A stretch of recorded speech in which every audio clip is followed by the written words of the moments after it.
I just spent a week traveling with the Steam Deck, but is it something that you should add to your bag while you're traveling? Let's find out. Hey, I'm Sam with Busy Dad Gaming. Today's video is going to be a quick update on my experience traveling with the Steam Deck. I just spent a better part of a week traveling for work, and I hope to get more footage while I was actually traveling, but I came down with a stomach bug that I unfortunately caught from my daughter, so I spent a majority of my time sitting in a hotel room feeling like I was about to die. Whether you're traveling on a plane or you're sitting in a hotel room feeling like you're about to die, the Steam Deck is really fantastic for traveling, but there is a but in there that we'll get into in just a moment. Now, to dive into my experience while traveling with the Steam Deck, it was awesome to play the Steam Deck while you're like at an airport or on a plane or in a hotel room. Regardless of what you were doing, for the most part, it was a great experience. Now, I did forget my charger, which was particularly awesome. So instead, I ended up using a MacBook Pro charger, which subsequently actually did work. Now, I also had the most up-to-date firmware for this one. So I also played Elden Ring, Tales of Arise, and Witcher 3 using that latest firmware update. Now, the fan noise was better when the unit was at idle.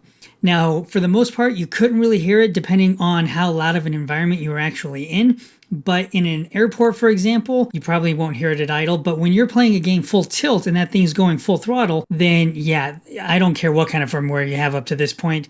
It's going to be loud and it's going to be whiny. Now, the real difference is what kind of environment you're actually playing it in. So for example, with an airport where I was at, it was relatively loud, so you really couldn't hear the fans too much. Now, on the plane, because you have the plane noise and all of the things going on there, I also couldn't really hear it. Now, to be fair, I also wired in some headphones, halfway through because I didn't want other people to, get irritated by the game sounds. So for the most part, I couldn't really hear it. And then when I took off the headphones every so often, I also didn't really notice it above all the other ambient noises. And then in a hotel room, it's a hotel room, you're going to hear the fan. Overall, it was great to have the Steam Deck while traveling. I didn't even bother bringing the Switch just because I wanted to test out the Steam Deck specifically. And overall, I enjoyed it way more than having my Switch on hand. The one caveat here in terms of using it full tilt on a plane, for example, is that the unit will get warm. So when you're doing that, you could just go ahead and cuddle up to it if you get really cold on planes and use it like a Dark Souls bonfire.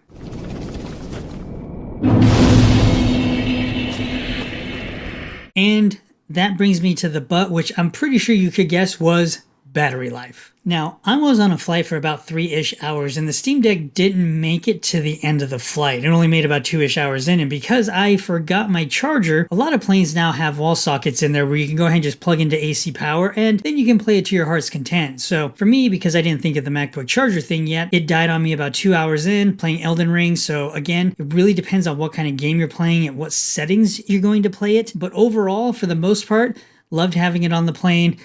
But there was a challenge when I got home. Now, the real challenge I ran into when I got home was that I spent a majority of the time traveling in offline mode on the Steam Deck. Now, because of that, that means all the game time that I had across any of those games was now no longer synced with the Steam Cloud client. Now, as a result, the cloud sync on your PC and your Steam Deck are going to come into conflict, and that's exactly what happened when I reconnected the Steam Deck to Wi-Fi. I kept getting cloud sync errors. Now, to resolve this, I could not find an answer directly online. So if you run into this issue, hopefully this will help you. But for reference, I had to disable both cloud sync save on my PC and the Steam Deck. And then what I did is I went onto the Steam Deck, re-enabled cloud saves, and then went into each specific game and resynced the cloud and forced it to resync. What this did is it went ahead and re-uploaded that cloud sync save. I went ahead and pulled it down on the PC. I went ahead and reconnected it to cloud sync save. And then both of them were, back in sync. It was kind of a pain in the ass. There was nothing for me to kind of use as a reference because I couldn't find anything for this, but if you do run into that, that's how I resolve that, so hopefully this helps you on that one. Now, those are my experiences traveling with the Steam Deck. It was great to have it, aside from, forgetting my charger, but be that as it may, I really did enjoy having it. Being able to play Elden Ring and Tales of Arise and what have you while I was traveling was awesome. Now, if you haven't checked out my video on my Steam Deck impressions after a week, make sure to check out that video, and I'll see you over there.